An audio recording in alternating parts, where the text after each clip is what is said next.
पूजा और पाखी, एक ऐसी कहानी जो आपको डर का सामना करना सिखाती है। पूजा और पाखी जुड़वा बहनें थीं और दोनों को ही पियानो बजाना बेहद पसंद था।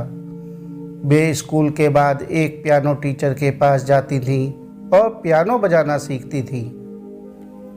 घर जाकर भी वे रोज़ घंटों प्रैक्टिस करती और दिन प्रतिदिन उनकी पियानो स्किल्स बेहतर होती जा रही थी। एक दिन क्लास खत्म होने के बाद पियानो टीचर बोले, तुम दोनों के लिए एक अच्छी खबर है। दोनों बहनें गौर से टीचर की बात सुनने लगी। इस बार दुर्गा पूजा के दौरान तुम दोनों को पहली बार स्टेज पे सबके सामने अपना हुनर दिखाने का मौका मिलेगा। दोनों एक दूसरे को देखने लगीं। उनके दिल तेजी से धड़कने लगे। उन्हें डर था कि पता नहीं वे इतने लोगों के सामने परफॉर्म भी कर पाएंगी या नहीं। अगले कुछ हफ्तों तक दोनों ने जमकर तैयारी की और अंततः दुर्गा पूजा का दिन भी आ गया। दोनों अपने माता पिता के साथ स्टेज के पास बैठी बाकी बच्चों का प्रोग्राम देख रही थीं। उनके मन में कई सवाल चल रहे थे। अगर मैंने वहां जाकर गलती कर दी तो, अगर मैं अपनी धुन भूल गई तो सब लोग कितना हंसेंगे, कितनी बदनामी होगी।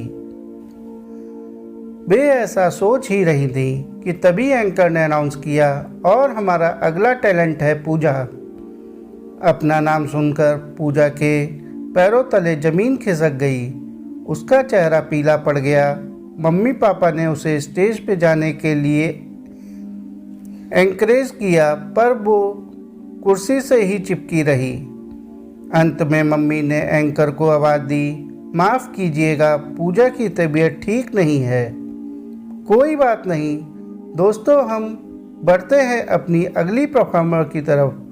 और अब स्टेज पर आ रही हैं पाखी। एंकर ने बड़े अंदाज से पाखी का नाम पुकारा।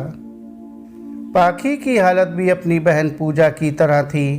कुछ क्षणों के लिए वो भी कुर्सी से चिपकी रही। मम्मी पापा ने उसका भी उत्साह बढ़ाया और डर का सामना करने को कहा। पाखी ने गहरी सांस ली और स्टेज की तरफ जाने लगी। उसके हाथ पांव कांप रहे थे। इतना नर्वस वो इससे पहले कभी नहीं हुई थी। उसने परफॉर्म करना शुरू किया। उससे कई गलतियां हुई। जी में आया कि स्टेज छोड़कर भाग जाए, पर वो टिकी रही और अपनी परफॉर्मेंस पूरी की। पाखी की हिम्मत के लिए लोगों ने तालियों से उसका उत्साहवर्धन किया। इसके बाद फिर दोनों पहले की तरह पियानो सीखने लगीं। समय के साथ दोनों में काफ़ी सुधार आया और कुछ महीनों बाद एक बार फिर टीचर ने उन्हें सूचना दी, अगले महीने शहर में एक कॉन्सर्ट आयोजित हो रहा है और तुम दोनों को उसमें परफॉर्म करना है। इस बार भी पूजा और पाखी एक दूसरे को डर के मारे देखने लगीं। जब कॉन्सर्ट का दिन आया तो एक बार फिर पूजा अपनी सीट से नहीं उठ पाई और पाखी पिछली बार की तुलना में अधिक कॉन्फिडेंट थी और उसने पहले से बेहतर परफॉर्म किया। दोस्तों, पूजा और पाखी की कहानी हम सबकी कहानी है।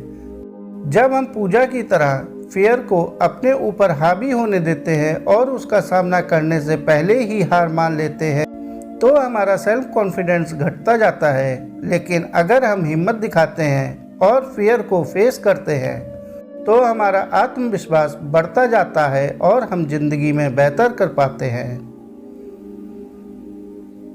यहाँ ये भी ध्यान देने वाली बात है कि पूजा और पाखी में कोई और अंतर नहीं था। दोनों जुड़वा बहनें थीं।